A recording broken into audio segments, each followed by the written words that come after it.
Hi, folks. Good morning to those of you that are on the video already on the stream. If I can get those of you that are on the streams, I think there was about 4 or 5 people waiting to get in. If I can get you to maybe just type a message so I know you're there, I know you can hear me while I set this up and start sharing it on my other device.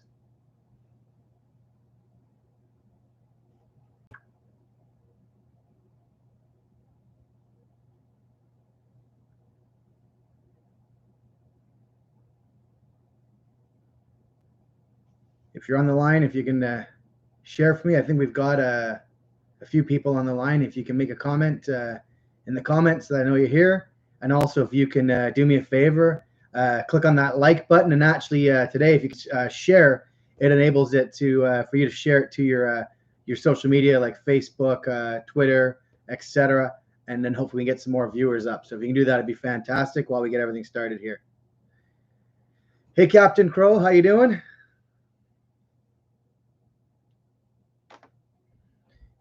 Pierre-Luc, good morning. Thank you very much for messaging me. That way I know it's working and you guys can hear me okay. If you can let me know if you can hear me, that'd be great.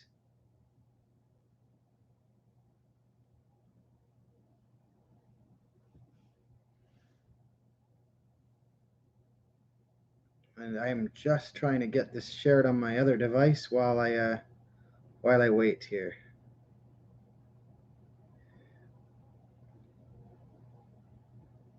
Okay, Jay says you can hear me 100%. Fantastic, Jay. Appreciate that. So let's give it a few minutes. I think we got 6 people joined so far. For those of you that are on the line, this is a question and answer format today. So you know, any questions that you guys have related to fishing on Lake Ontario, whether that be for salmon, you know, call it Chinook or coho, you know, lake trout, or you know, rainbow trout. Happy to answer you know, questions around those 3 species. It could be boat setup. It could be you know, rigging rods. It could be tackle and, you know, flasher and spoon related. It could be electronics. You know, if I know the answer, I'll absolutely try to help you with a response. And if I don't, I'll let you know. I honestly don't have a good answer. So we'll just wait. I think we've got about 9 or 10 people that are on here so far. So we'll give it another maybe minute or 2, and I'll get started. But for those of you that are on the line watching this, if you can please start posting your questions in the comments section here, as this is a live Q&A. So if you guys don't have any questions, we're not gonna last very long. So I'm happy to ramble on a few things, but you know, really do need your help with those questions to keep this thing going this morning. So it is November 28th, 2021. I think most of you are probably in the Southern Ontario area. So I'm sure, like many of you, I woke up with some snow in my driveway this morning. Not too much. Probably had 2.5 inches so far. I live in Woodbridge, about 5-10 minutes from Vaughan Mills and the Big Bass Pro there. So you know, we got some white stuff this morning. So was out there cleaning it up before I went to the gym this morning, and then got set up for you guys in this video. So anyways, it looks like we've got 12 people now. So just a reminder to everyone on the line, this is a question and answer type session. So you know, there's a few questions I commonly get asked that I'll get us started with. But on the flip side, really looking for the audience, your participation. You know, share your questions with me, and that's how we'll really get this thing going. So you know, I can see we've got about 12 to 15 people. So if you're new to joining this right now, if I can ask you to do a couple things. If you can click on the like button, that'd be fantastic. And if you can also click on the subscribe button to subscribe to my channel, that'd be awesome too. But if I can get everyone just to post in the comments section right now, because I can see the comments section as I'm talking to you. If I can just post so I know who's with me. So right now I've got Captain Crow's posted, Pierre-Luc's posted, and Jay's posted. But if I can just get you guys to post that you can hear me, or good morning, or hi, or a question, That way I know you're with me and we can get started. So as I wait for everyone to start posting, and I see, hey Johnny, good to see you there. I see John there, excellent, and he's got a question which is fantastic. So that's great. So as we wait for more people to post, good morning, let me know they're here, as well as ask me their questions. I thought I'd maybe start off with a little bit of my synopsis on how the season went for me last year. So I think many of you know that I run the King's Landing Sport Fishing Charter Boat, 27-foot Tiara Open out of Bluffers Park Marina in Scarborough or Toronto, and give you my sense on how the season was for me. So if I think about 2021, the season started late. Reason being is with COVID, we were call it shut down from operating until I think it was late June now is what I think, when we got the go ahead to open up. So for me, it was a late start. In a perfect world, I actually like to start in April, May, over on the St. Catharines side of the lake, and fish the first month or two out of St. Catharines, and then I make my way over typically by the end of May, early June to the North Shore, and that's when I usually start my fishing. But obviously, with 2021 and 2020 and the COVID restrictions, we were not able to operate. So for me, my season didn't really properly start until June. What I'd say in June, I was restricted to really fishing with myself, my wife, so we did a lot of scouting. And but what I'd say is for June, and for those of you that follow my reports that I do throughout the year, we had some good fishing out front of Toronto in June. I went out number of solo trips, number of trips with just my wife. Running 2 to 4 rods, mainly a spoon spread at the start of the year, and we would boat. Most cases double-digit fish when we were running out with a 4-rod spread. And when I was out there on my own, just running 2 rods, many times I'd go for a few hours and boat 4, 5, 6 kings. So started out quite good in June. Once July came, the season really season really got going. That's when my charter season got going, and I'd say the season started off quite good. I'm definitely happy with the season that we had in 2021. But what I would say is it wasn't an easy season. And what I mean by that is, you had to really stay on the fish, I found. And that was one of the advantages, I think, of being a charter operator in last year was, I was on the fish and I work with a great network of captains. So we keep ourselves in the know as what's going on, because, there was quite a bit of weather. There was quite a bit of wind in 2021. You'd be on fish one day, and then the next day they were gone, and you were in searching mode. I can definitely tell you as an operator, 2021 was probably the year that I did the most offshore trips, where we went out to the blue zone from Bluffers Park, which is typically in the 350 to 450 range. Even had one trip after a big blow that I was literally about a mile from the U.S.-Canada borderline. I was that far out, but found the fish out there, found the water temps, found the fish, and found the green water.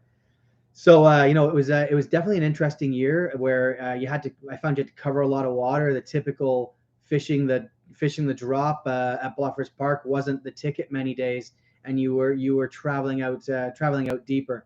The other thing I would say that was interesting with 2021 was, on the Great Lakes especially, we're fishing the thermocline, and the thermocline is typically, a lot of the time, we're finding we're getting anywhere from a 40 to 60 foot, call it temperature break thermocline when fishing in front of Toronto.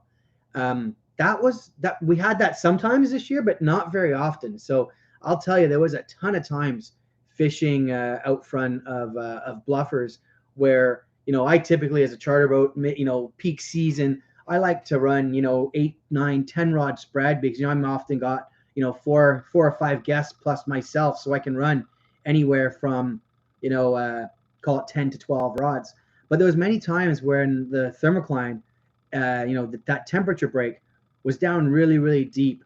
and you were having to put your gear down 85 plus feet to find good temperatures and to find the fish, because that water above that 85 feet was actually it was actually not it was not it was too warm. Sorry about that, guys. I got a question came in on Facebook Messenger, so I was trying to get the Facebook Messenger question at the same time as talking with you guys. So I apologize about that. But so that was kind of the season, and when we had those really deep thermoclines and therefore deep fish, you couldn't run a lot of rods.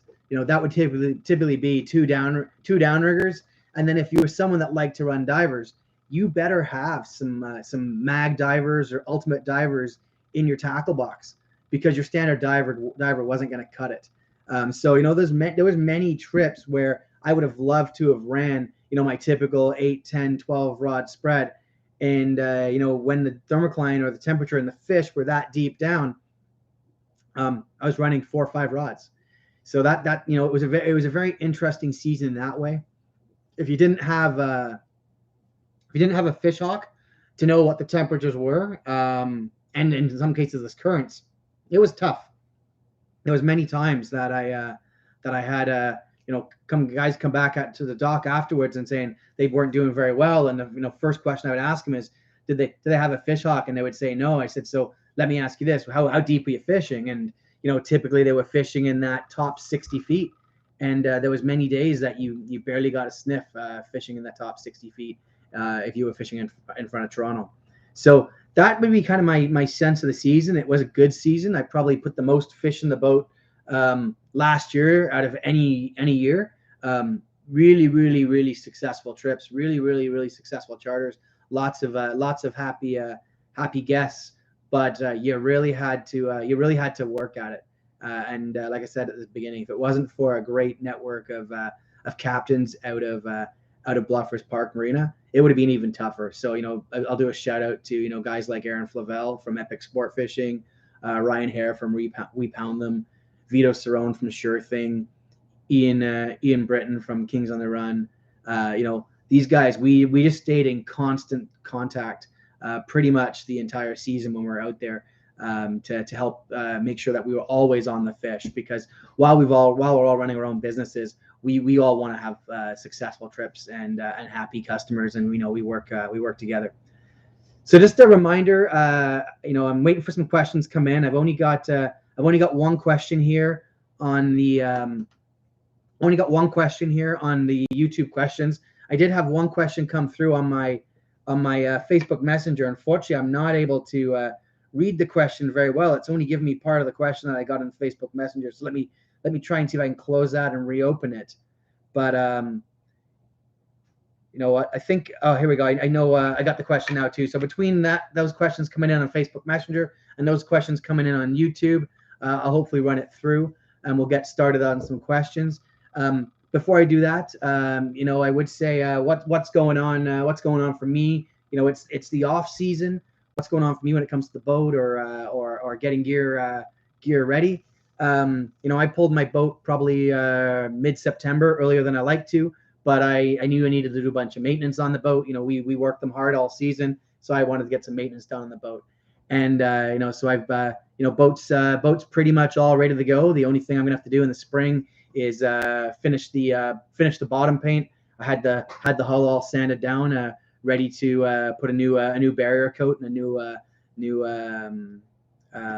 bottom paint, bit of XXX bottom coat on, and then I should be ready for the season. Unfortunately, that does mean I'll have a later start, as I'm gonna have to wait for the warmer temperatures in May to really warm up, so that I can get that paint to adhere well to the hull. Otherwise, what else is going on salmon fishing wise? Right, we're all in the off season, so a couple of things I will call out. I just saw on Facebook this morning, the Great Ontario Salmon Derby just announced that Toyota has signed on for 2022 for the Great Ontario Salmon Derby. That's super cool. It's actually their 25th anniversary this year, and I think it's a pretty awesome TRD Tundra is the is the first place prize. So that's pretty awesome for anyone that signs up for the Great Ontario Salmon Derby. That is the potential that is the grand prize for that person that wins or lands that big fish of the season. So that's super exciting. The other thing is, many of us would often go visit the Lotsa show or the Niagara Falls Fishing and Outdoors show that was held typically in January. I just got wind that show is being moved out to February of this year. It's in the U.S. It's just on the other side.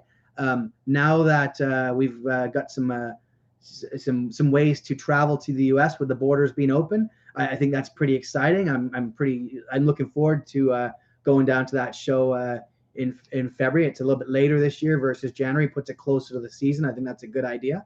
But can't wait. So anyways, we've got a bunch of questions coming in. So for those of you that are on the video right now, please click on the like button. If you can subscribe, that'd be fantastic. If you can subscribe to my channel. And if you've got the share button and you want to share this with your Facebook network so we can get some more people on, that'd be wonderful too. But we've got about 25 people right now. So let's get started. The first question I've got here is, actually, I've got two questions that I can speak to, and it's early season starting spread of rods versus mid-season versus late season. So I'm going to start with the very, very early season, and I'm going to talk about April and May fishing out of St. Catharines. I unfortunately with COVID and everything going on, I've not been able to fish out of St. Catharines the last couple of years. I can't wait to get back out there. It probably won't be this coming season. It'll be the season after because of my my boat painting work I got to do. But when you're fishing for spring kings out in that typically very, very shallow water in places like on the South Shore, so St. Catharines, Grimsby, Jordan, maybe a little bit right in front of the Niagara River. One of the first questions I got is, what pound test do you use for spring kings? My personal view is when I'm fishing for spring kings, I'm not running heavy test.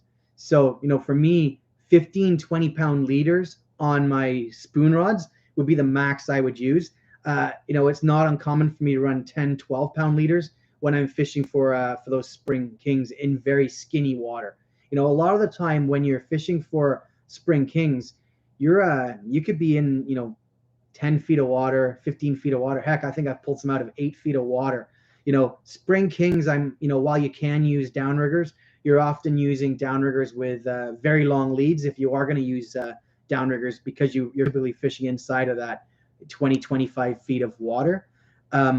Spring kings typically it's a spoon bite typically, or a crankbaits. So if you're a walleye fisherman that likes to fish Bay of Quinte this time of year, those same crankbaits that you sometimes are using out on Bay of Quinte, as long as they don't dive too deep, you can use those for spring kings as well. So typically I'd say anywhere from 10 to 15 to 20 pound test. Your spring fish are often they're not huge fish. Those spring fish you're catching in early April and into May. So I find that you do want the lighter test. The fish are the more spooky. The other thing is, when you're fishing in that water, that skinny water by St. Catharines, Grimsby, Jordan, you often can get brown trout as well. And the brown trout are often a boat shy, line shy fish. So having those that lighter test line is helpful. So that'd be the spring. So to John, to answer your early season spring, I'm typically, if I'm going to be out there, I'm running a few different setups. I may run my downriggers, but if I do, I might run only one, but with a long lead.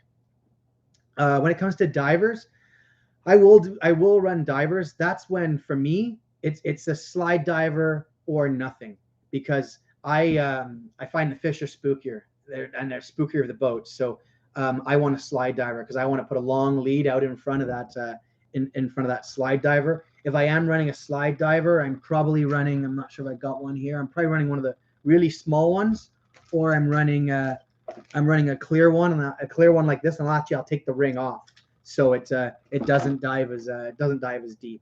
And typically they're going to have spoons on them, whether it be a whether it be like a standard size spoon or a mag spoon. Some of the super slims and such, they can work very well. The Gibbs Delta skinny cheese and the Ouija's, they'll also be good spoons in the spring. So that's downriggers and divers. As I get into board rods, especially in the spring when I'm again running in that 25 feet of water, often fishing, I have a couple of other rods that are they're just actually just braid rods that I will tie on a 20-foot leader of 12, 15-pound monofilament, and I will just put those out with a spoon. I might clip I don't know my weights around, but I might clip a 1 ounce snap weight to get it down 5 or 6 feet on and use the 50-50 method. And again, I'll run spoons on those, or those particular rods I might put crankbaits on them, and again have some crankbaits trying to run down anywhere from 10 to 15 feet.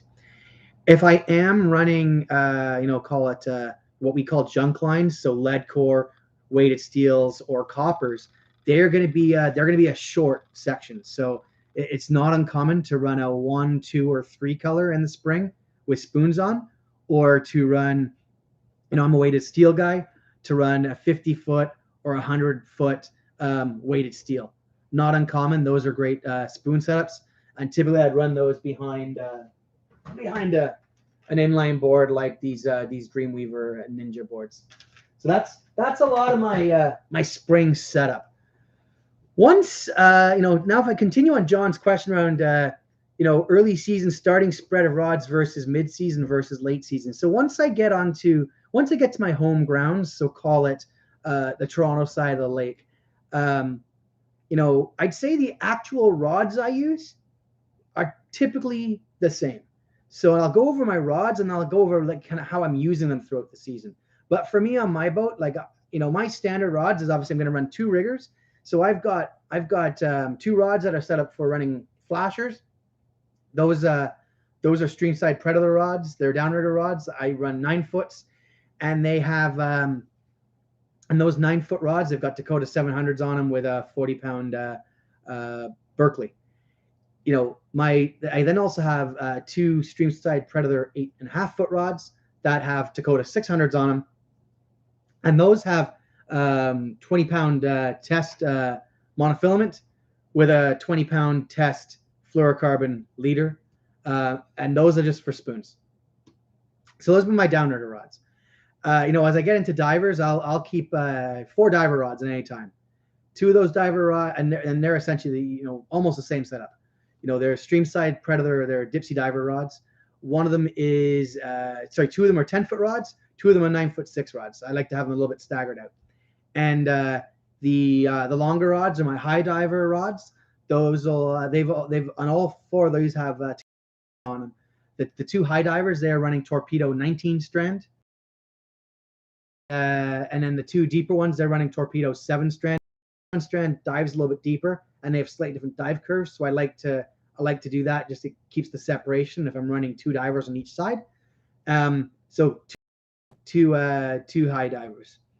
And then when it comes to my junk lines or my board lines, for me, it's going to be lead core, it's going to be weighted steel. And when it comes to lead core on the boat, I've got, for me, I'm running a 5 color, a 7 color, a 5, 6, 7, and 10. Those are my 4 main lead core rods. And then on my weighted steels, I'll have a 100, a 150, a 200, a 250, a 300, and then I will go to a 400. For my weighted steel. And really to answer John's question, I'd say it depends. Like I use those rods all season long. It really just depends on the conditions. So I'd say as the season starts in for me at a Bluffers in June, I'm typically running spoons and flies.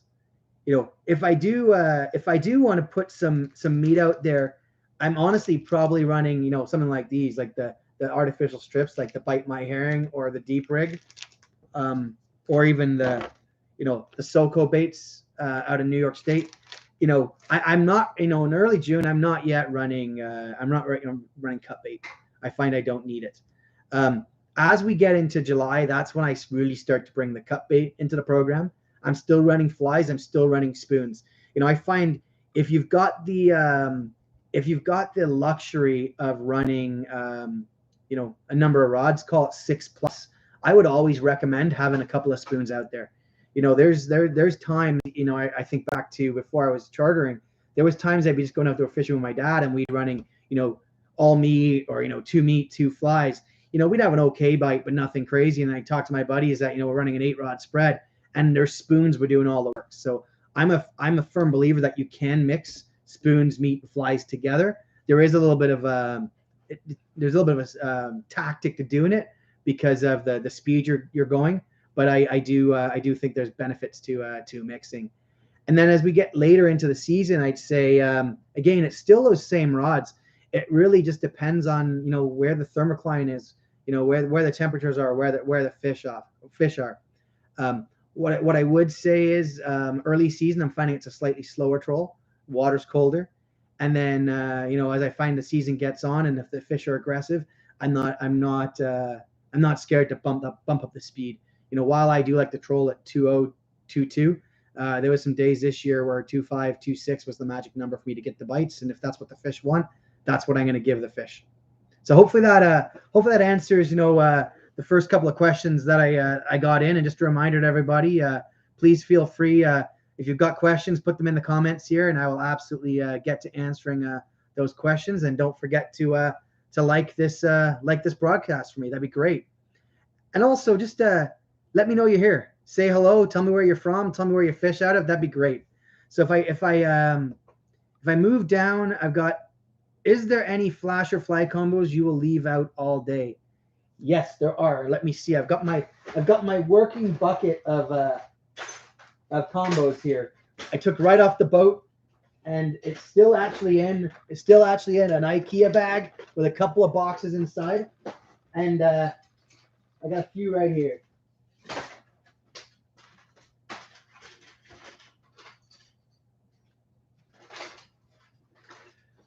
For me, I'd say a couple. This one right here, this is very similar. I've got a Pro Troll and I've got a Spin Doctor. These are chartreuse with glow on the front. You know, the back sides on these have like a Mountain Dew holographic on there, and they've got hot fish flies on. So this one I think is a Hot Mojo, and this one I'm not sure which one it is, but it's got green, it's got some yellow, it's got some glow in it. So call it like your typical green and glow crinkle fly. These are like go-to fly rigs that I will leave out all day long. They've got glow in them, and they've got lots of UV, including a UV blade. So those are some of my absolute favorites. Trying to see if I've got some of my other really hot ones here. Yeah. Here's another one. You know, it's a glow blade with crushed glow on the front side with some green dots. But this is one of my customs. The back is actually it's a pearl. I'm not sure you can see that pearl with black dots. And I've got another green fly. This has got some like UV green, and I think it's got a little bit of glow in it. So you can see it. And this is again one I can put out all day because it's got the glow on the front, but it's got that pearl on the back, which is great midday. You know, there's a couple of others that, you know, because I'm not about running, you know, a few hundred flies. I really only run about 5 or 6, and they're just my go-tos all the time. This is a pretty simple one. I got one of my custom Spin Doctor here with black and green dots, some silver holographic on the back, and this has got, I think it's the Hot Fish Seducer fly on it. It's got some blues, some greens. That's another one. This one won't go first thing because it doesn't really have any glow on it. But you know, once the sun's up, I'll leave this one out all day. And then the last one I'll show you. This one is one of my customs. It's like a chartreuse UV with like an NBK ladder that it's actually glow behind the UV crush, so it glows. And then on the back, I've got just a holographic. The fly on this one, it's actually one I whipped up myself. It's green. It's got some pearl. It's got some glow, and it's got some yellow. That's another good one. But again, you can see a bit of a trend here. You know, for me, if I'm going to leave them out all day, they've got to have some green and some green, some glow, and some UV in them, and that's where they earn the right to be out there all day. So thanks for that question, Jay. That was a great question, and keep those questions coming, folks. So if I move my way down here, what's your preferred presentation on weighted steel, trolling wire, and braid with divers and downriggers? So it's a multiple part question. So what's my preferred presentation when running weighted steel? I'll start with. So when it comes to weighted steel right now, I will use weighted steel really with all types of presentation. So my weighted steel, if I'm running a weighted steel like 100 or 150 or even a 50, they're typically going to have spoons. You know, they're going to have light leaders on them, and they're typically going to have spoons. Once I get into that 200, 250, 300, and even the 400 I have, those are going to have flies or meat. So for me, my 200 and my 250, 9 times out of 10, I'm running a fly on those. It's just a personal preference. I find they're running, you know, in that 40 to 50 foot range. I've got, you know, that's putting a bait way away from the boat with a fly on it. So that's what I'm doing with those. And then when I start to get into the 300 or my 400, I'm running meat. You know, that's when the fish are down deeper. Those will have meat. Typically, though, when I'm running meat on a 300 or a 400 weighted steel, I'm going to want a smaller flasher. So I'm going to be running something like this. This is like a 10-inch fish-shaped flasher with an anchovy head on it. I'm going to be running something like this, like the new Hotfish, the Hotfish 10. And actually, this is one of my rigs I ran a lot on my 300. Something like this. This is a Pro Troll. It's Chrome Pro Troll, Crush Glow and UV MBK ladder. It's got a Hotfish head. In one of my customs, it's a glow and UV with some white and glow flies. And the back has got hard to see here, but you've got a white. It's like a white lead back. This one absolutely would go down the chute on that 400, down deep. It's got some bling, but it's got lots of glow. I find if I run a large, like here's one of my favorite paddles. Here's a White Lightning Oki Kingfisher, one of my customs. You can't buy this, and I'm a big fan of this particular one. But I'm not going to run this on a 400. I find it, first of all, it's got a lot of drag, and second of all, there's a lot of buoyancy to these. And I want that 400 to dive as deep as possible, so I'm running that smaller flasher. This would be something I'd run on a mag diver or on a downrigger. Okay, that was the first part of the question. The second was trolling with wire or braid when it comes to divers. With divers, John, you can run them anytime, any bait you like.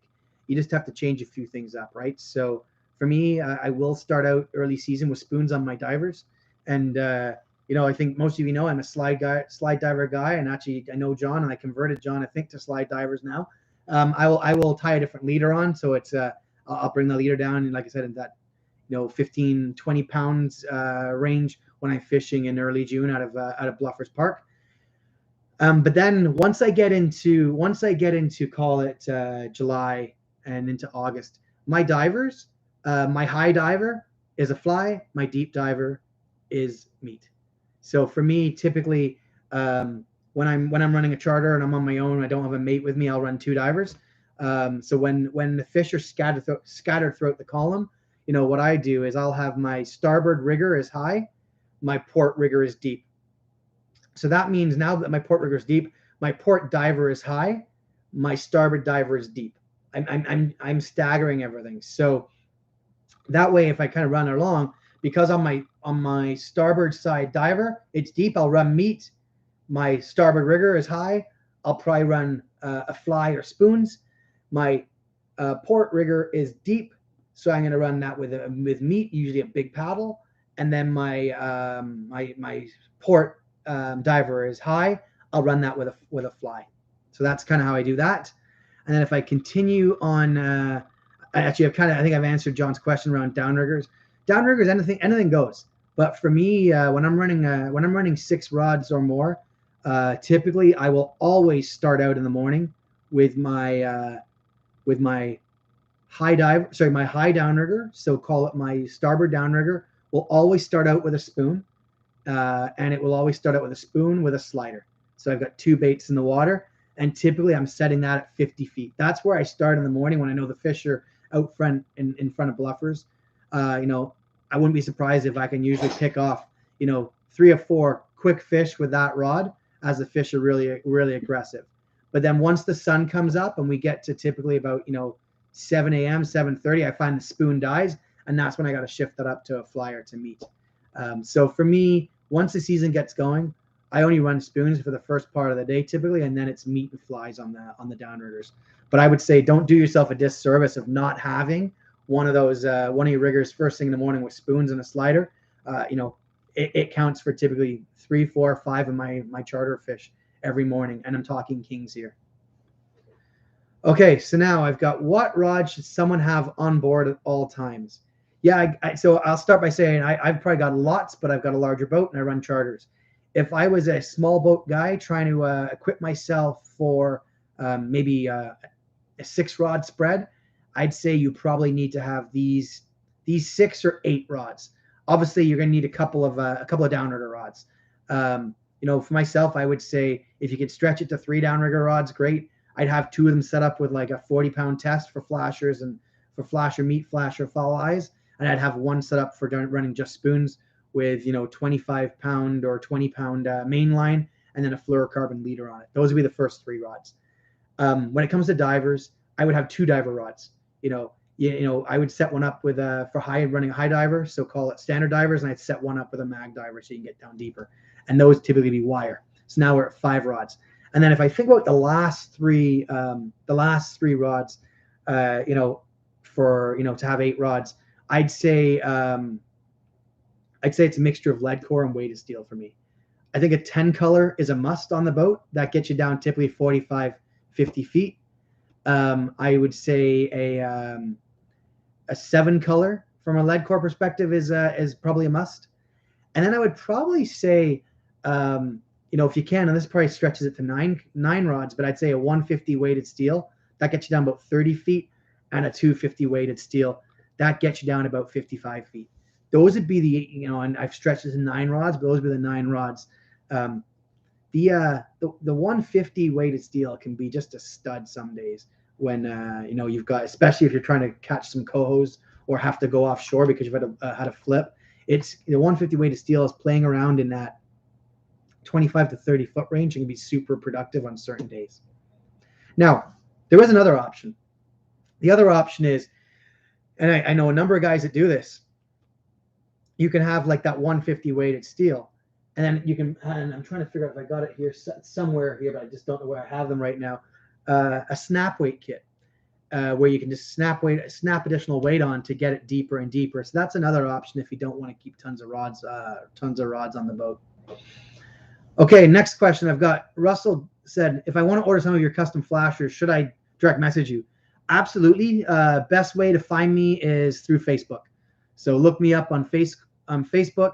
That's the best way to get a hold of me, and message me from there. I have been working on a website for them for quite a while, and I just can't seem to get it finished to get it loaded up. So at some point, I do want to have a website with you know a dozen or 2 of my favorite customs available, but I just don't seem to have the time to get that finished, or I start making them and I share them, and next thing you know, they're sold. So there's no point having the website then. So I am working on it, but hopefully one day. I do them on my spare time. I'm not someone, I don't produce you know, thousands a year kind of thing. I don't have that level of production, so they really are in limited quantities, limited supplies. Okay. I've got a question from Greg. I see some people are using really long leaders with their dipsies. What leader do you generally use? Do you ever change your length? So, Greg, that is a great question. I would say a couple of things. If you haven't heard of a thing called a slide diver, look up slide divers. If you go to my channel, you'll see I've got a number of videos on using a slide diver, including one I did recently with Fishhawk that you can find on my YouTube channel. The reason I bring up slide divers is slide divers, they actually slide on the fishing line. And therefore they allow you to pull out as much line as you want to have a really, really long leader. Because, if you're running a standard dipsy and you put, a 20-foot leader on it, you're going to have a hell of a time boating that fish because the leader is so long. So my typical rule of thumb is if I'm using a standard dipsy, my leader is typically the length of the rod. So if my dipsy rod's 9 foot, I'm running a 9-foot leader. If my dipsy rod's 10, I'll stretch it to 10. If I'm running an 8-foot dipsy rod, I'm running 8 foot. Because I don't want to go too long. Otherwise, it's going to make it so hard to net that fish, even if you're cranking right up on the rod to bring the fish closer to the boat. Myself, though, to answer your question, how long of the leader do I use, and do I change the length? The answer is yes, and yes, I do change the length. I run slide divers, so I have that adjustable leader. So for me, it's not uncommon for me to run 20, 25, 30 foot behind my diver when I'm running those slide divers. I find in the morning the fish are aggressive, and having a shorter leader works well. I find as the day progresses, the sun comes up, the fish get spookier and they're further away from the boat. So that's why I'm stretching out the leader with the slide divers. I think the boat spooks them into the spread, and then they bite the slide divers. I was saying to Chris from Fishhawk when I did the video with them, and like I said, look it up.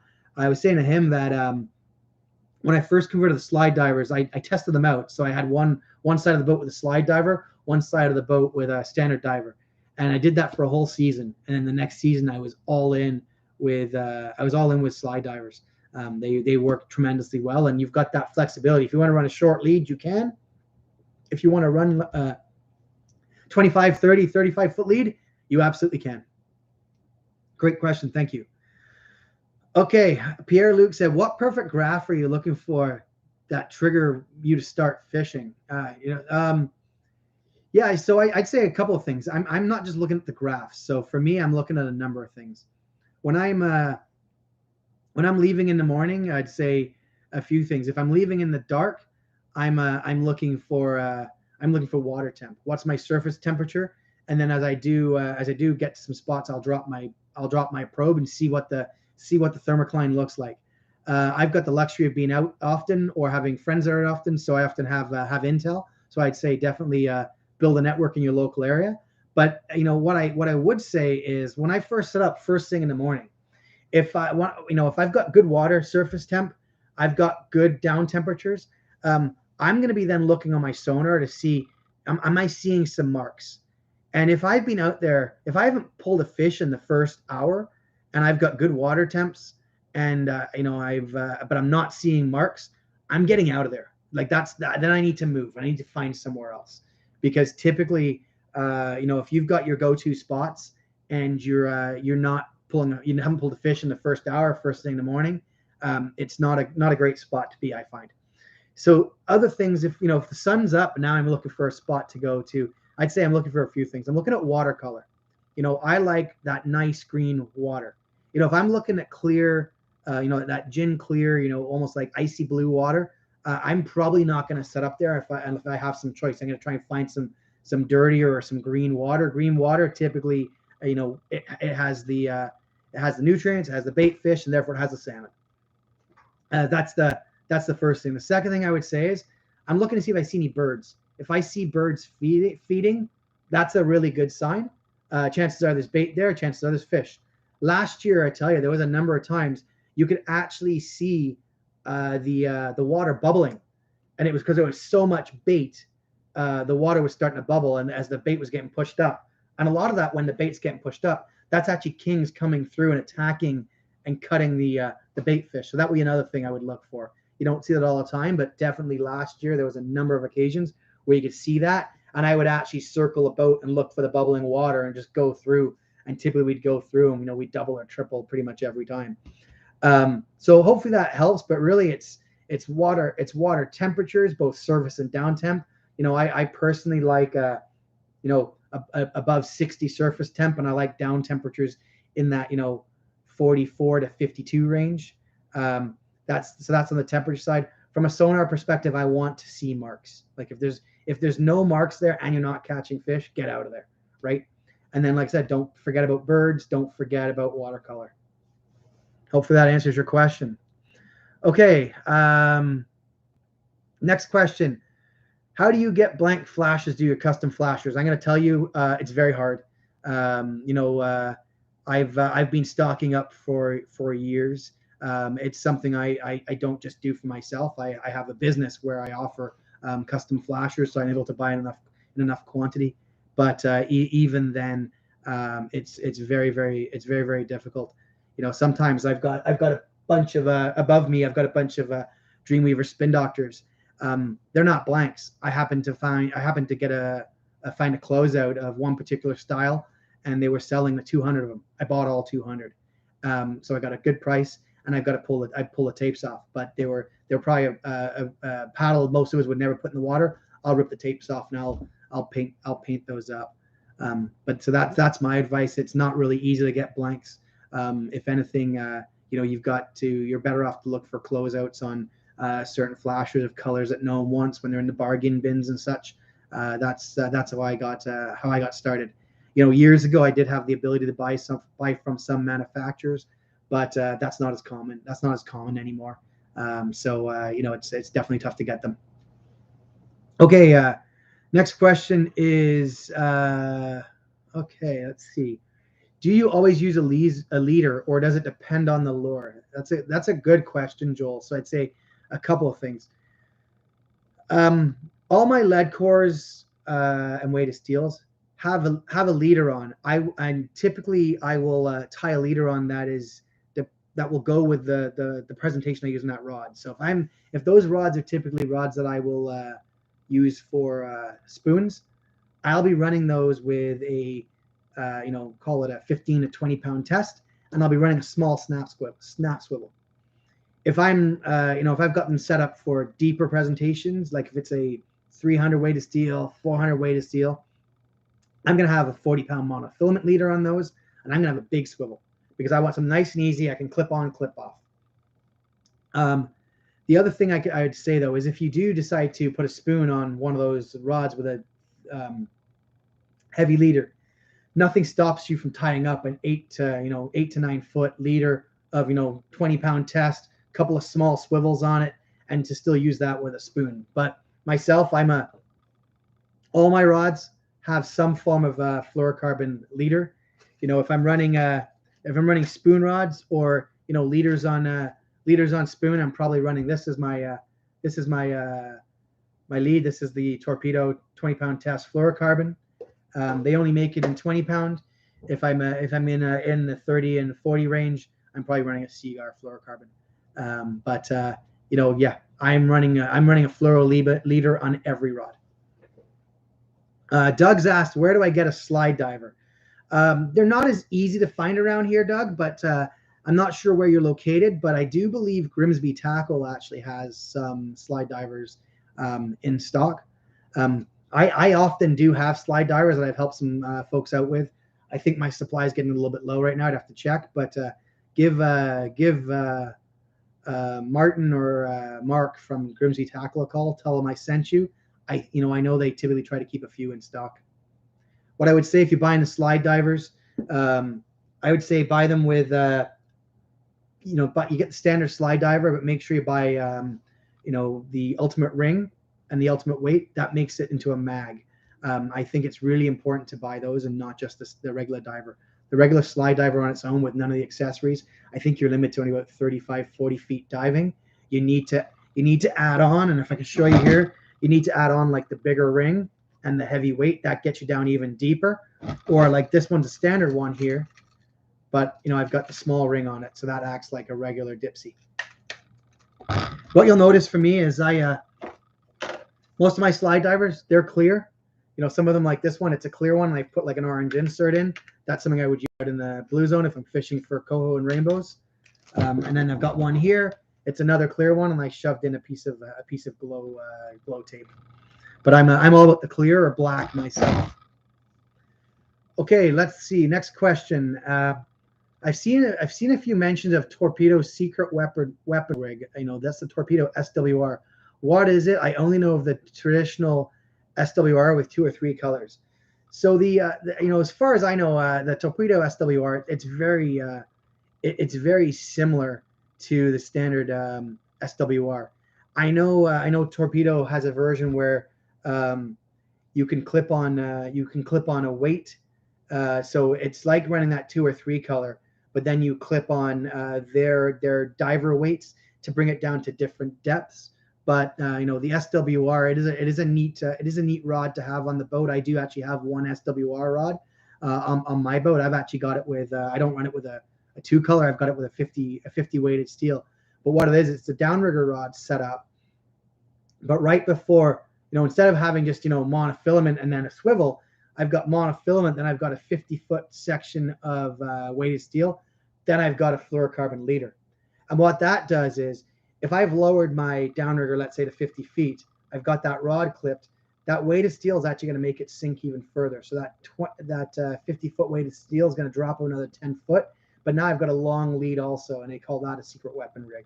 So I know Vlad's talking about a version here with a 2 or 3 lead color. You can do that. I was fishing with a buddy of mine out of Brawny last year, and you know, he was running I think it was a 2 or 3 color lead color SWR, and it was working really well. I've done the same idea with a 50 weighted steel. You know, really what it was is I was tying up a 250 weighted steel, but I only had a 300 spool. So the 50 I cut off, I used on that SWR rod. Okay, Rob asks, when you say 250-foot steel or 300 steel, is that referring to the amount of steel you were letting out? Yes, Rob, it is. So myself, I personally believe if you've got a rod with steel on it, with weighted steel or even a lead core, you let the whole thing out. You don't let partial. So, you know, because I'm running all of these rods, I'd be running on a planer board. The last thing I want to do is clip a planer board to weighted steel or a planer board to the lead. You're going to damage it. So for me, I've got a rod with set up with 250 weighted steel, and that's the steel section it has. And then behind that, it's got braid backer. You know, I've got another one with 300, so on and so forth. But that's, you know, in my mind, I've got all these rods set up. They're all labeled. I've got one of those I think it's P-Touch label machines that I label all the rods with, and that way I know that's how much is on that rod, and I just let that out. I don't need line counters on them because I've actually measured it as I've measured as I put that on as I spool those rods up. Okay, next. You mentioned mag divers. What size divers do you recommend when running an 8-inch flasher versus a large flasher like a hot fish? So I'd say it doesn't. You can use a large flasher with a standard diver. You can use a large flash with a mag diver, so on and so forth. For me, my personal rule is when I'm fishing up high. So if I'm fishing, and I was talking about this not too long ago in a video I did all about flashers. That's on my channel. But if I'm fishing in the, you know, call it the top 45 plus feet, I'm running an 8-inch, like I'm running 8-inch like this, or even you know, running the, you know, a 6-inch, you know, and there's another 8-inch. I'm running a smaller flash when I'm fishing higher in the column. As I start to get 50 or below, that's when I pull out like the Hot Fish 10. That's when I'll pull out, you know, like a standard 11-inch here, and then as I get deeper, you know, below 60 plus, that's when I pull out like the larger, like the Oki Kingfishers. So for me, it's less about the diver. You know, a standard diver will pull one of these down, no problem. It'll pull an 11-inch down or a Kingfisher down without any struggles at all. So that's not an issue for you to run a standard diver with those. For me, it's more so where are you fishing? Hopefully that helps. Okay, Russell asked me what is my trolling speed for rainbows. You know, so it depends. I'd say rainbows are not. I find they're not picky out in front of Scarborough or out when you're fishing deep in the blue zone. So I would say if I'm fishing for kings, but I still have a few rods up high, I'm probably fishing, you know, I'm probably trolling in the 2.2, 2.3 speed based on my Fishhawk depth probe. If I'm going out to the blue zone where I am, you know, I want some kings, but I definitely want some rainbows, I'll speed it up. I'll probably be fishing 2.3, 2.4, 2.5. And that's where, I'll be running lots of rods up high. Typically I'm running, when I'm running rainbows, I'm running lots of color in the spoons. So like a Wonder Bread, this one's a purple. I've got, I've probably got some orange ones around. Those are the spoons I'll run when I'm running for steelhead. I will, though, typically have a deep rigger and a deep diver set up with meat for kings, because I'm not. I know many times I'll be fishing out deep in the middle of the lake, looking for those what we call charter fish, those cohos and those steelhead. But we'll pull kings out deep, 100 feet and below. Okay, Pierre Luc, downrigger, braid, or wire? I've done both. When I lived in Vancouver, I ran braid. And you know what? They were on manual crank downriggers. I was fishing out of a smaller boat because I just fished in the harbor there. I ran braid. Here I run wire. I've got friends with braid, and braid works.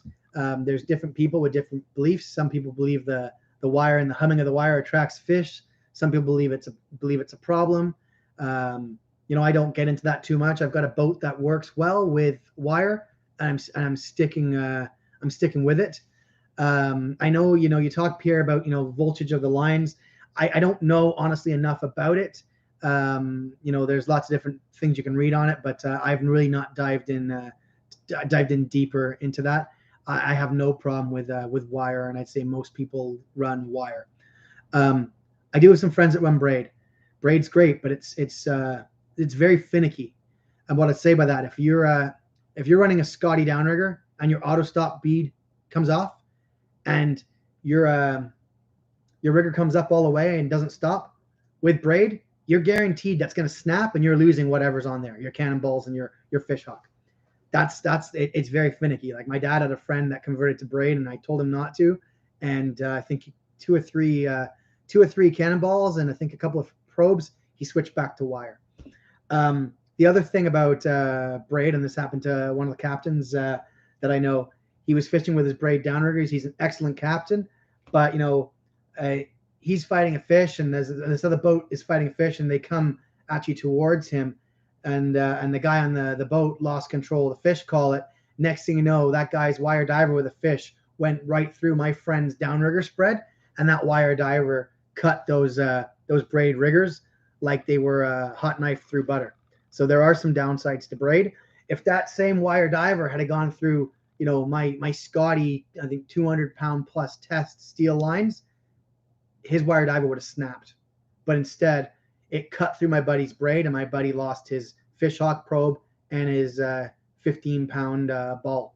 So there are pros and cons to running braid. Okay, let's see. I've got ethics question. I found on quiet mornings, running perpendicular to the wall in front of bluffers produce fish at 80 feet every time I crossed the drop. Did that better than running parallel to the wall. Yeah, there are definite pros to, and I like to sometimes, when there's not a lot of boats around, I like to zigzag the drop, go back and forth over the drop, and it can work quite well. But you got to be courteous, right? If there's lots of boats out there, you can't do that. And I won't do that. A lot of people know me. I've got an autopilot which has a great zigzag mode, and I use it all the time. But not when I've got lots of boat traffic, because there's many times I can't even get to the spot I want to get to in the morning, in those peak July, August weeks out front of the Toronto weather drop, and I have to deal with it. I have to be able to, the old saying, when you got lemons, make lemonade. Like, I deal with what I've been dealt, or I'm going to try and fish somewhere else. So I'd say for me, if I can avoid fishing the drop in those busy times, I will. And many of you have probably seen my boat out there. You can't miss it. There'll be times I'm at the drop, but there's times where I won't be at the drop. I'll be further out, or I'll be, on the, closer to the Pickering side or in front of the marina, because I'm just trying to get away from all of that boat traffic.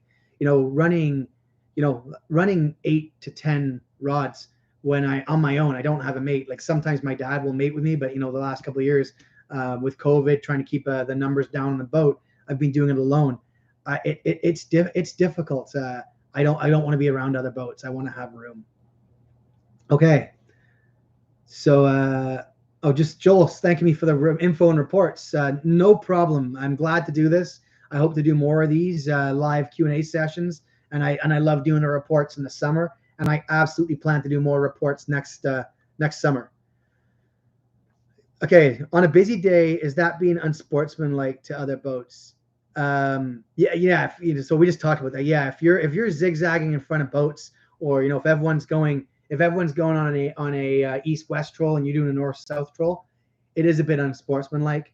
You'll get lots of guys yelling at you, and you'll get some guys that might even just say, you know what, if he's in my way and I'm going to cut his lines, no big deal, and you don't want that. So I would say try to go with the flow, or go with traffic, or turn out of the way, but get out of the way in a manner that you're not going to be getting in someone's way to get out of the way. Okay, let's see. Rytech Marine, great guys, make fantastic transducer mounts. Would love to hear your top few things, equipment or even something non-equipment related, that you couldn't do without on a daily basis chartering on Lake Ontario. That's a really good question. I'm gonna grab a couple of things up here. I'd say something I started using now, scent. I don't put a spoon or a fly in the water without using some scent. This is Mike's Lunker Lotion, their all wife. Works really, really good. So that goes in all my spoons. It goes on my flies, and I'll even use that on artificials like the MC Rockets here. I'll use them on those, or even if I had a meat strip that's been out there for a while, I will put this in to just re-scent up that meat strip if the strip looks good. The other thing I learned probably 3 or 4 years ago was about a stern planer. So we typically all run planer boards off to the side, but I've started using one of this cone I make, and I put this on my shoot rod. So typically we would typically on the shoot rod, I'd run like a 5 or a 7 color down the middle. The problem is anytime that we got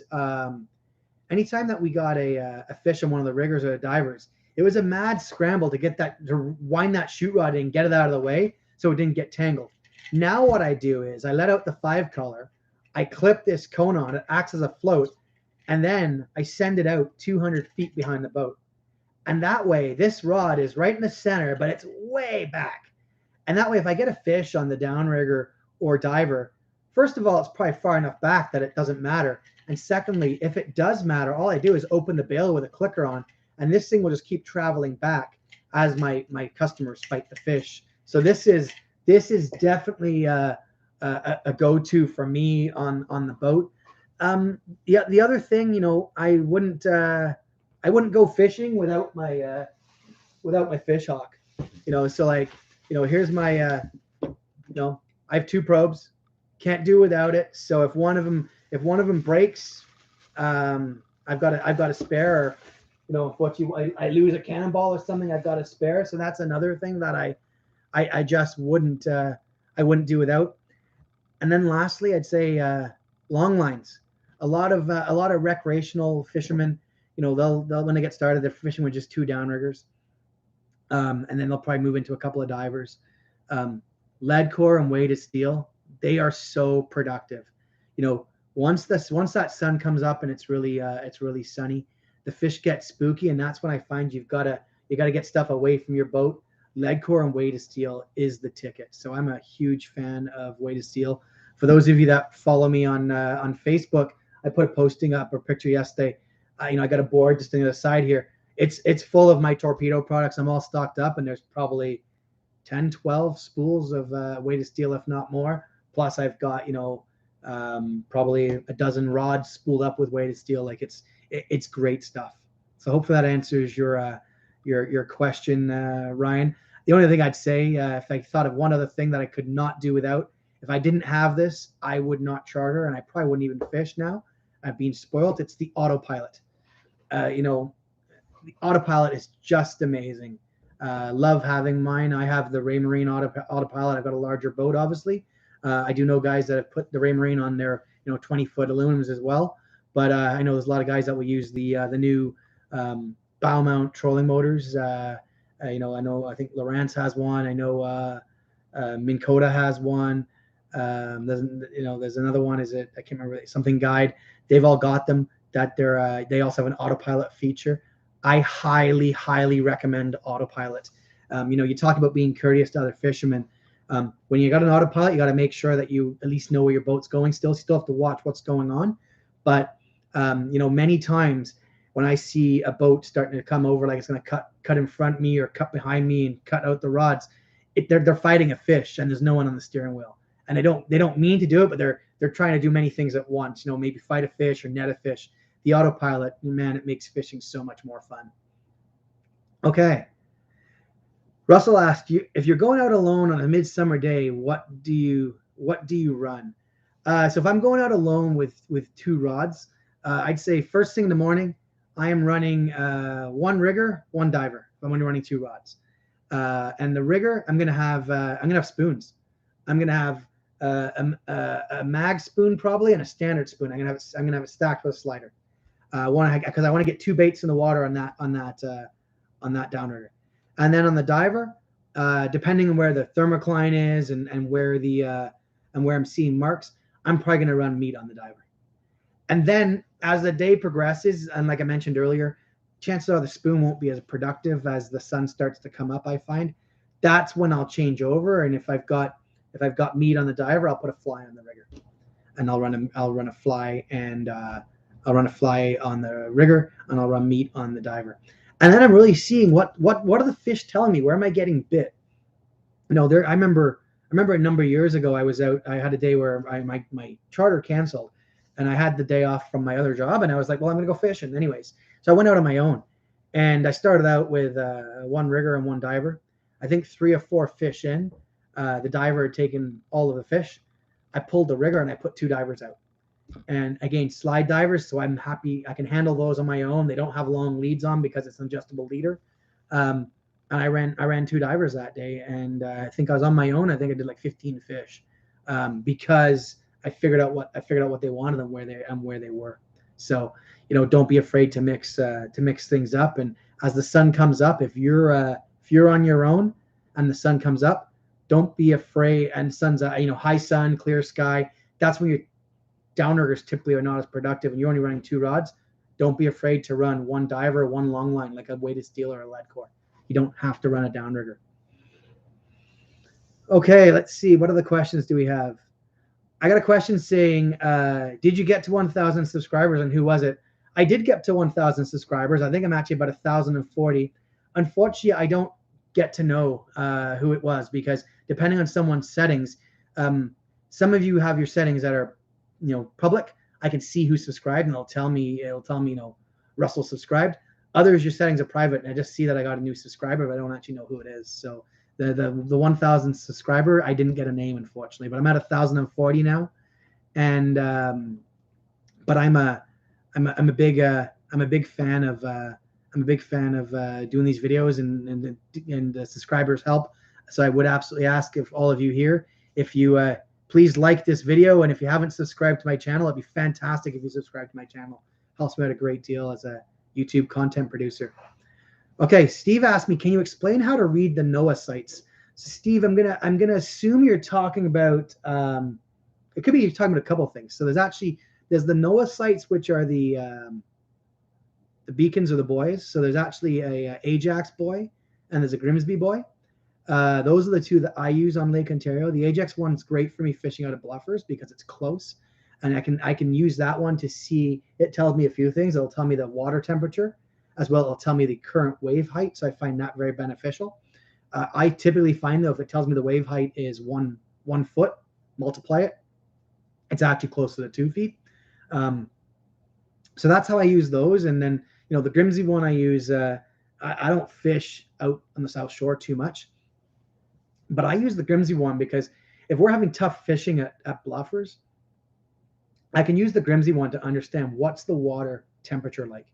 And that will often tell me if the fish are over there, and then I can make a decision. Am I going to go do a long run and fish over there? Especially useful on when I'm fishing tournaments. The other NOAA sites, there's actually there's one which is it's like a forecast of the water temperatures in the lake. And how I use that one, I plan to do a video on this at some point in time. I've been trying to do some screen captures from last year to put together a good video on it. But essentially, it's like a heat map that shows you the various temperatures of the lake. So for me, that's really important, because if we had a big blow and the lake is flipped and suddenly I've got really cold water, I'm going to load up that NOAA temp map to figure out where the warmer water is, and that way it saves me from doing a run out deep or doing a run somewhere and then not realizing that the water's not good there. So that's how I use those. While we're going, I just got another question came in on my phone here through Facebook Messenger, and the question I got was, what sonar do you run and what transducer? I'm going to tell you what I run. I'm going to tell you I wouldn't run to the game. So I actually run the boat I have right now is all Raymarine. I've got the Raymarine A series, and I've got actually recently I picked up an older Raymarine, the Classic C series.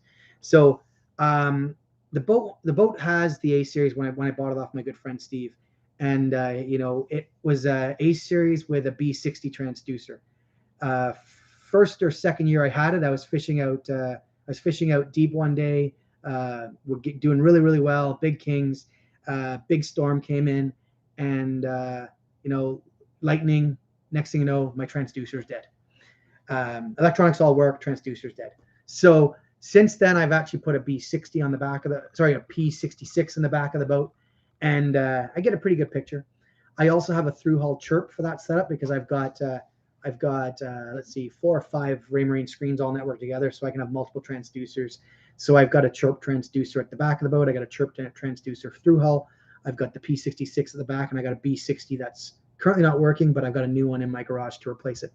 So that's my setup with Raymarine, and I've got the A97s and A98s from a sonar perspective. What I would say about Raymarine, they are really, really, really finicky, especially the newer stuff like the A series or even the really new stuff. I got a buddy of mine that actually put all the new stuff on his boat, and it lasted about 3 months, and he got it all off and he changed to a different brand, which I'll talk about in a second.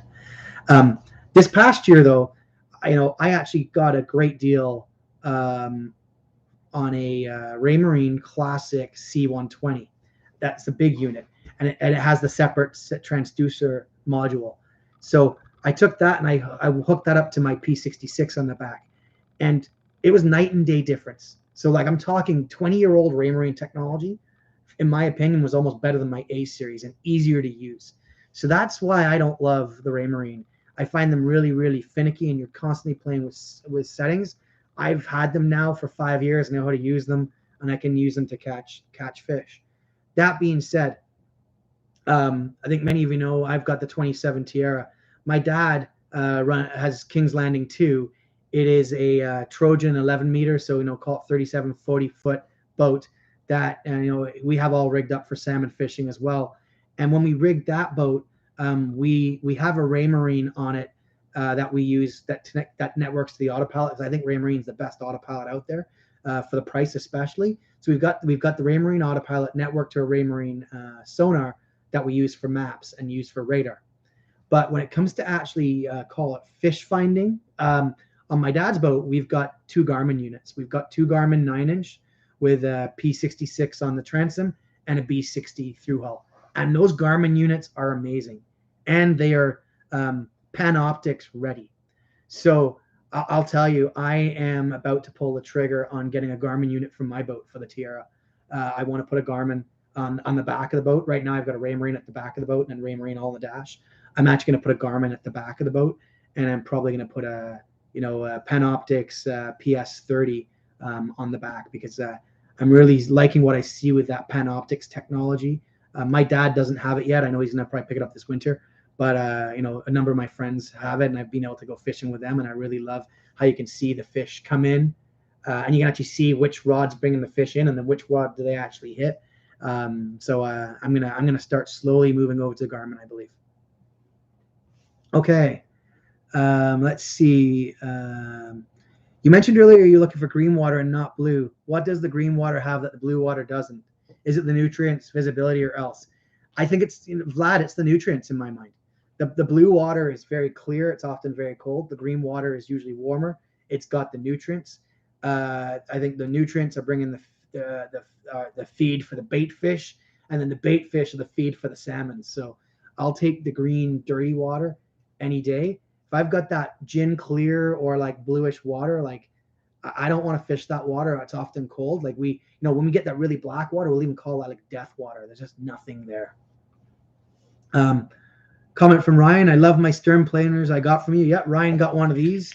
They work very well. Ryan uses his for spooky walleye as well. But yeah, these stern planers are awesome. I've even been known to run two of them, one on each side at the back of the boat, and I can just actually put them at different lengths. I can have one 100 feet back, and then I could have another one, 250 feet back. So they do work very, very, very well. Thank you, Ryan. Okay, Andy says, how do you target big fish rather than quantity? So Andy, I'm going to start by saying, for me on a charter boat, my customers typically don't care about big fish. They want numbers, right? So I'd start out and say I target a lot of numbers.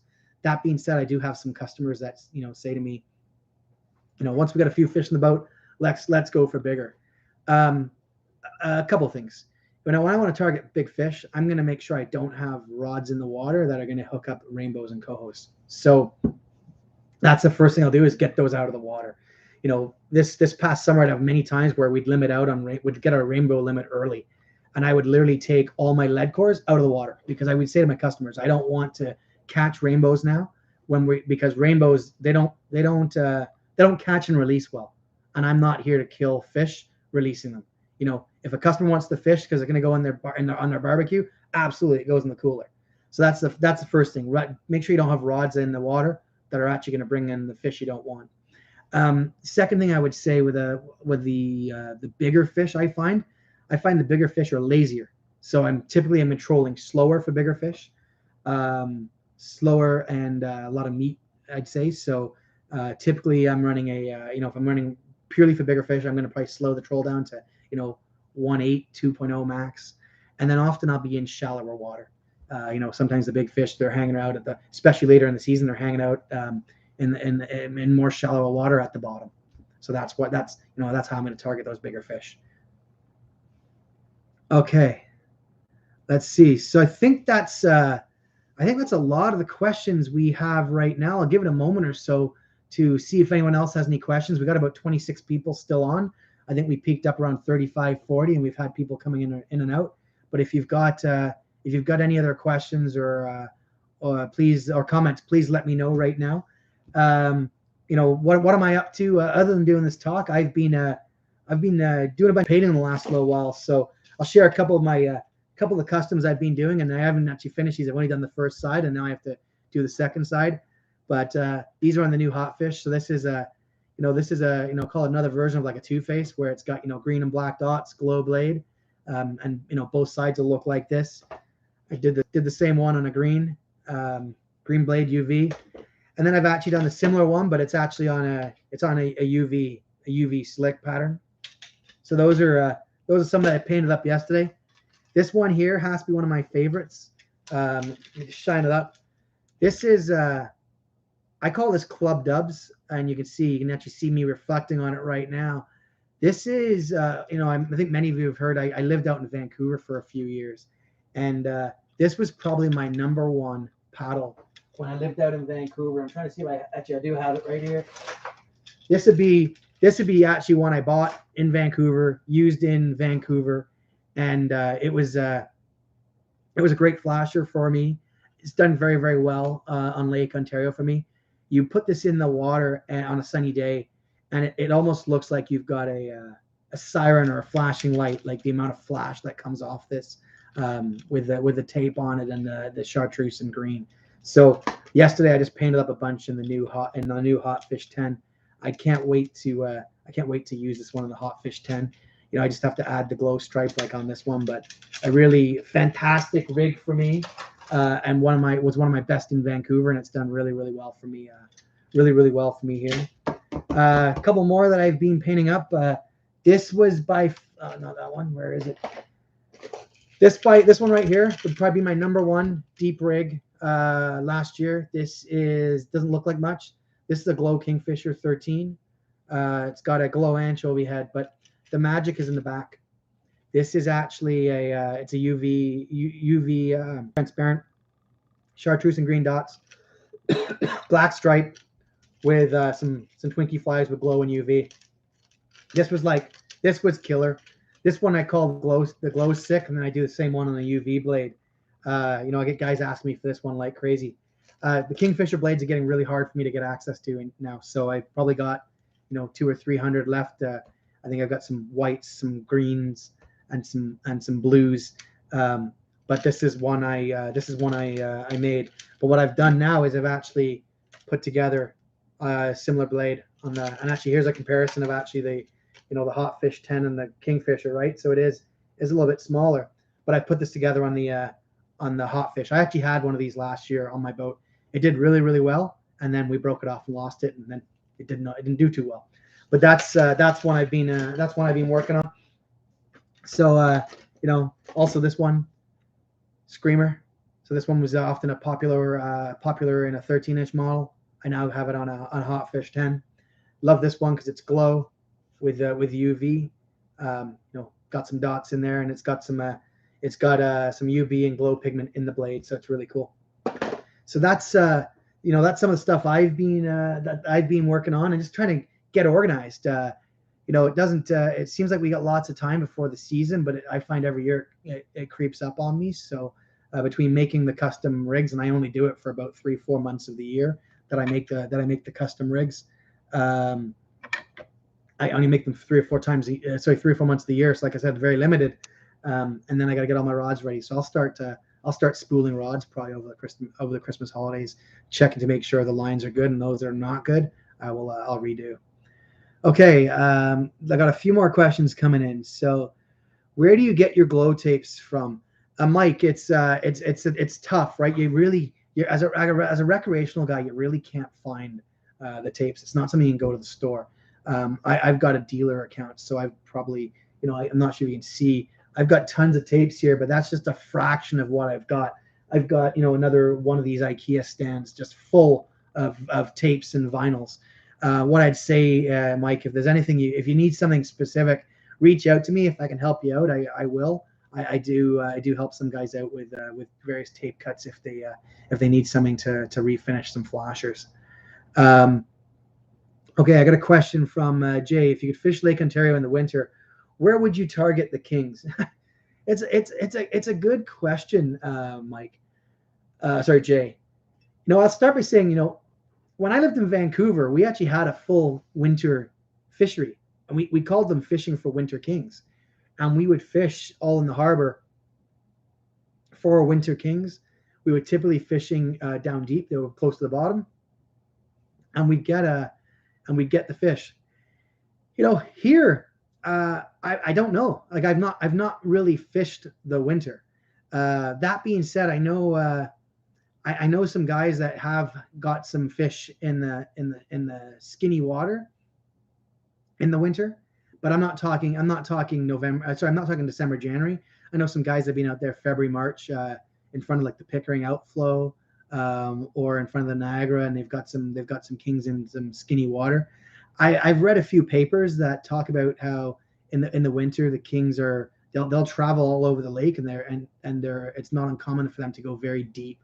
So, but again, I unfortunately just don't have enough experience fishing in the winter because we put our boats away, and even if I had a boat on a trailer, I'd be pretty reluctant to go to Lake Ontario in the winter because I'd be the only boat out there, and if something bad happened, I'd be in trouble, right? So, you got to be careful. You got to be careful of that. I do know a few guys, like I said, to go to Pickering outflow or in front of the Niagara and some of those spots where they find some warmer, dirtier water and get them.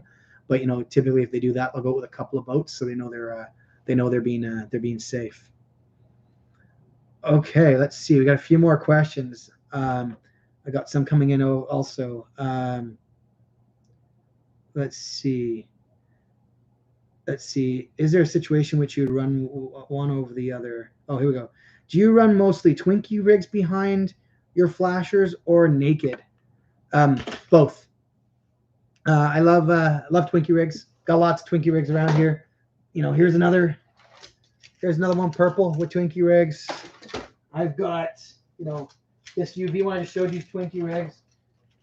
Can't buy in the stores, chartreuse lightning with Twinkie rig. And then I've got, you know, anchovy head clean. You know, I've got some other ones here I know I had in my buckets. Here's another anchovy head clean. Another anchovy head clean. And I'm sure I've got some meat rigs around here somewhere clean. Couple things. I find when I run anchovies, I typically don't run Twinkie rigs. I run them clean. I think this is actually probably the only Twinkie rig anchovy setup I have on the boat. I probably should put more actually. And then when it comes to flashers, I think I see one here that's clean. There we go. Here's a, you know, UV black eyepiece oaky white blade, clean white hot fish glowhead. For me, it all depends. If I find the fish are aggressive, I'm running Twinkies. The Twinkies are there to kind of simulate the bait fish. If I find the fish are a bit spooky, that's when I'll run the rigs without any Twinkies. You know, often again, I wait to see what are the fish telling me. You know, when you're running a lot of rods, you got the luxury of you can run a few Twinkies, a few non-Twinkies, and see what's happening. You know, that's definitely when we're fishing tournaments. That's definitely what we're doing. Is we're seeing what have we learned through the week pre-fishing, and then, you know, that's where we start. And it might be that, you know, we're finding that they don't want Twinkies, so we'll run most of our rods without Twinkies, and maybe only one or two. And if the Twinkie ones start going, then we'll start factoring Twinkies back into the mix. Okay, if you could fish Lake Ontario in the winter, where would you target the kings? No, I've done that one. Okay. Got my parents here from Utah for a few days to fish. Trying to decide where to go. Got your report and tried your suggestion. Both of them pulled 28 pounders. Oh, fantastic! I'm glad to hear the report helped you get your parents from Utah on some 28-pound fish. That's awesome. Okay, this is probably the last question, unless more come in. But do you use purple on overcast days? I find purple flashers hard to find.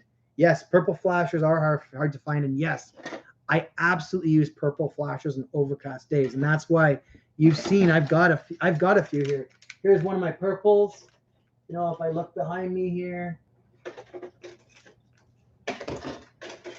here's, you know, you hear black eyed peas. This one's, you know, this is my purple grapes. You know, it's got a pearl on the front, just a standard crush on the back.